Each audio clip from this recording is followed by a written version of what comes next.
Hi, my name is Morgan Russell. I'm in the HSC340 2019 Summer A course, and I'll be completing a monologue video which I will be portraying my client whose name is Dee. Hi, my name is Dee. I'm 55 years old and I want to lower my weight and manage my high blood pressure. The reason I'm seeking help is because I experienced an unexpected cardiac episode, as my doctor called it, and aside from adjusting my high blood pressure medication, the only other action that was recommended for me was to eat a low-carb diet and to work out more.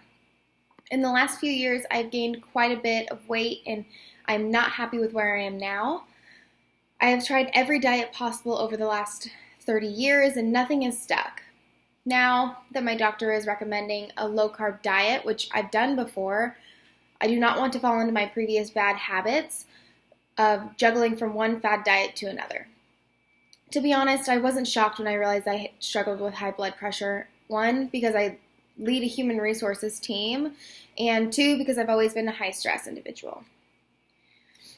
The paperwork you just had me fill out showed me that I definitely do not get enough sleep, and I spend way too much time sitting at a desk and staring at a computer. Although I try my best to walk to all of my meetings that are in between different buildings, I definitely prefer to drive because it's so hot outside, and I do not get at least 30 minutes of walking or any activity in a day. After my long days of work, I just want to go home and relax. My husband tries to get me to be active, but he's just in such good shape, and I usually can't keep up with him. I've always been told from different doctors that I need to lose weight and lower my blood pressure, but everything that I've ever tried never lasts longer than a month or so.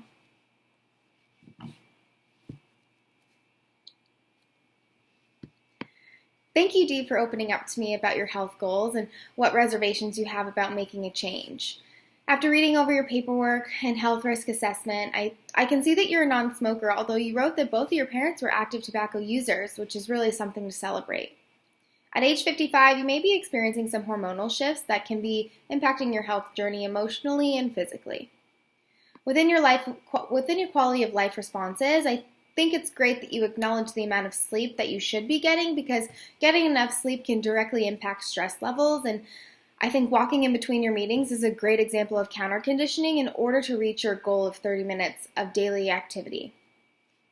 A step even further into counter conditioning could even include taking the stairs instead of an elevator when it's readily available, and switching back and forth from using a standing desk when you're at the office. Is that available for you? In regard to your doctor's recommendation for following a low-carb diet and getting 30 minutes of daily physical activity, I think those are really important goals to really consider to work towards. I would like to talk through how we can get you there. First off, a low-carb diet can be extremely beneficial for someone struggling with high blood pressure, but it's really important to acknowledge that it's not called a no-carb diet for a reason.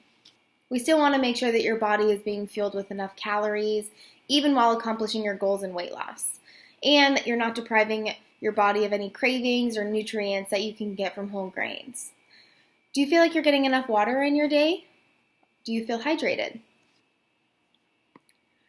It is amazing that your family encourages you to be physically active, but I understand that it may be intimidating and uncomfortable. Helping relationships are an important construct to have in your life to help with comfortability and accountability in your health goals. Are there any potential helping relationships in your life? Oh, you have 3 beautiful daughters. That's great. Enrolling them into your health goals can help them help you hold yourself accountable to making time for your daily activities. I encourage you to pre-plan your workouts or even time set aside to go for a walk with your daughters to catch up in order to get moving every day. They don't even have to be with you. They can be on the phone with you or just encouraging you to get outside or to get moving. What holds you back from being physically active every day? Yes, you are a busy and successful woman.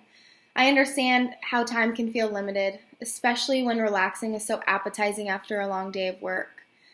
Yoga can be a great option for physical activity, not only to get your heart rate up, but it also promotes relaxation. When it comes to making a change, there's a trans-theoretical model that explains the different stages that we go through when making a change.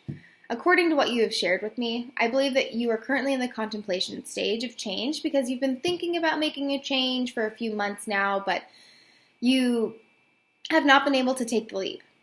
In our visit today, I'm hoping we can get you feeling confident, having a high self-efficacy, which is increasing your belief that you're able to achieve your health goals, so that throughout our visits, we're making great strides.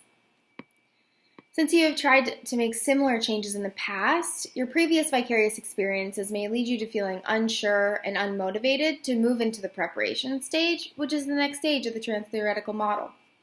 But that is where I'm here to help.